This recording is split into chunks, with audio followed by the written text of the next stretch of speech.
So here are our new setup. Today's topic is resistivity.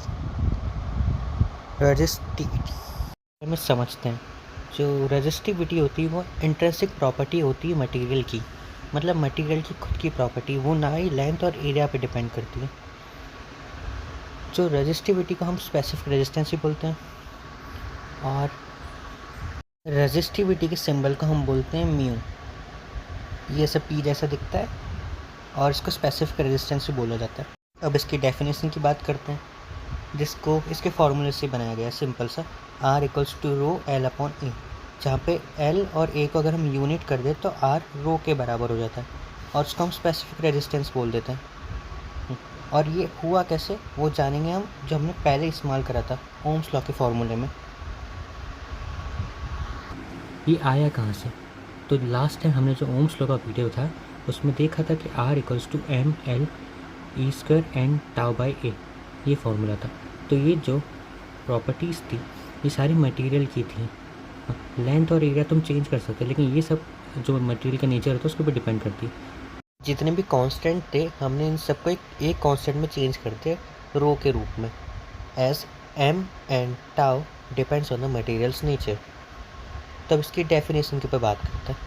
Definition of resistivity and specific resistance are here.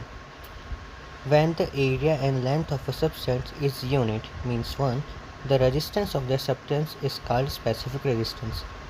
Means जब area और length को हम 1 कर दें तो जो resistance होती है वो रो के equal हो जाती है ऐसे।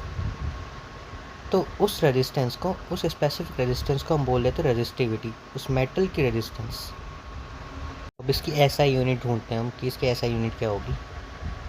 By applying the formula R equals to rho L by A. अब मैं इसको खाली रीअरेंज कर देता हूँ थोड़ा सा। Rho equals to R A upon L. R क्या है? आर होता है ओम, ए हो गया मीटर स्क्वायर, और एल हो गया मीटर। इनको कट करा और हमारे पास रो की ऐसे यूनिट आ गई, ohm metre. That's it. Now let's talk about factor on which resistivity depends on. So ये पहली बात, ये फॉर्मूला कहाँ से आया? वही पुराना ओम्स लॉ की पागलपंती जो हमने कर रखी थी, और फिर हमने खाली इसको सब्स्टिट्यूट कर दिया उसमें। तो इस सब्स्टिट्यूशन से हमें क्या मिला? 2m अपॉन ए ई स्क्वायर टाउ, वही सारी चीज़ें जो पता है सबको। फिर अब इसके बाकी फैक्टर्स के ऊपर इससे निकलेगा क्या होता है। बस it's depends on the number of free electrons per unit volume, मतलब कि नंबर ऑफ n के ऊपर डिपेंड करता है, जो कि फॉर्मूले में लिखा हुआ है। फिर सेकंड चीज़ आती है नेचर ऑफ मटेरियल पे, जो कि मतलब उसका मास क्या हो गया, उसमें नंबर ऑफ इलेक्ट्रॉन्स कितने हो गए वो। और फिर तीसरी चीज़ जो आती है वो है टेम्परेचर ऑफ द, क्या बोलते हैं, मटेरियल, जो कि टाउ की वजह से, मतलब R is inversely proportional to tau. So temperature, when temperature increase rho decrease, when temperature decrease rho increase, मतलब इन्वर्सली प्रोपोर्शनल है आपस में। Also resistivity does not depend on length and area, ये खाली डिपेंड करते हैं नेचर ऑफ मटेरियल के ऊपर, नंबर ऑफ फ्री इलेक्ट्रॉन्स पे, और टेम्परेचर के ऊपर। लेंथ और एरिया से इसका कोई मतलब नहीं, जो फॉर्मूला में वही बस। अब अलग अलग मटेरियल्स की रेजिस्टिविटी देखते हैं। सबसे पहले इंसुलेटर की रेजिस्टिविटी सबसे ज़्यादा होती है, उससे कम अलॉयज़ की, उससे कम सेमीकंडक्टर्स की, और उससे कम मेटल्स की। तो रेजिस्टिविटी मतलब मेनली बात किस चीज़ से कर रहे हैं हम?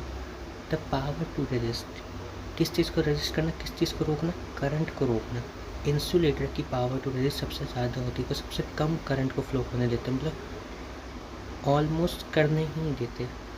तो उनकी रेजिस्टिविटी सबसे ज़्यादा हुई power to resist current, current को फ्लो नहीं करने देते। उससे कम होगी अलॉयज़ की, उससे कम होगी सेमीकंडक्टर की। सेमीकंडक्टर किसी स्पेसिफिक टेम्परेचर के ऊपर करंट को फ्लो करने देता है, वहाँ उसकी रेजिस्टिविटी कम हो जाती है।